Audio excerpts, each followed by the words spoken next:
വേറൊന്നിനും വേണ്ടിയിട്ടല്ല. അനുജനെ പോലെയാണ്, ഏട്ടനെ പോലെയാണെന്നൊക്കെ പറയുമ്പോൾ ഞാനൊരു തമാശക്ക് പറഞ്ഞതുമല്ല. ആ കിടക്കുന്നത് നമ്മുടെ വീട്ടിലൊരു കുട്ടിയാണെങ്കിൽ നിങ്ങളിൽ എത്ര പേർക്ക് അത് സഹിക്കാൻ പറ്റും എന്നാലോചിക്കും. ആ വീണ് കിടക്കുന്നിടത്ത് ഒരു മനുഷ്യനെന്ന കരുതൽ പോലുമില്ലാതെ പക വീട്ടുന്നത് പോലെ ക്രൂരത എൻ്റെ വീട്ടിലെ, നിങ്ങളുടെ വീട്ടിലെ മകനോടോ മകളോടോ അനിയനോടോ ജ്യേഷ്ഠനോടോ മറ്റാരോടെങ്കിലുമാണ് കാണിക്കുന്നതെങ്കിൽ അത് എത്ര നേരം നിങ്ങൾക്ക് കണ്ടു നിൽക്കാൻ കഴിയുമെന്നുള്ളത് നിങ്ങൾ മനസ്സിലാലോചിച്ച് നോക്കുക.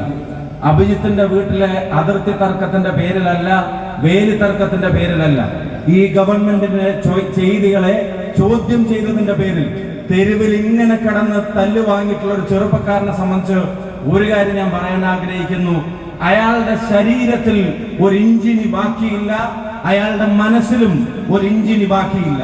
അയാളുടെ ശരീരത്തിൽ ഒരു ഇഞ്ചിനി ബാക്കിയില്ലെന്ന് പറയുന്നതിന് കാരണം ഈ ഗവൺമെന്റിന്റെ ചെയ്തികളെ ചോദ്യം ചെയ്തതിന്റെ പേരിൽ നിരന്തരം ക്രൂരമർദ്ദനങ്ങൾ ഏറ്റുവാങ്ങേണ്ടി വന്ന് തെരുവിൽ കിടന്ന് അടിമേടിച്ച് അവനവന്റെ കാര്യത്തിനല്ലാതെ മറ്റുള്ളവർക്ക് വേണ്ടി പോരാടി മർദ്ദനമേൽക്കേണ്ടി വന്ന ശരീരത്തിൽ ഒരു ഇഞ്ച് ബാക്കിയില്ല എന്നുള്ളതാണെങ്കിൽ ഈ കൺവെൻഷൻ കൂടി കഴിയുമ്പോ അദ്ദേഹത്തിന്റെ ഹൃദയത്തിൽ ഒരു ഇഞ്ച് ബാക്കിയില്ലെന്ന് പറയുന്നതിന്റെ കാരണം ഹൃദയം നാദാപുരം കൊണ്ട് നിറഞ്ഞിരിക്കുന്നു എന്നാണ് ഈ സംഗമം തെളിയിക്കുന്നത് എന്ന് നെഞ്ചിൽ കൈവച്ച് പറയാൻ സാധിക്കും.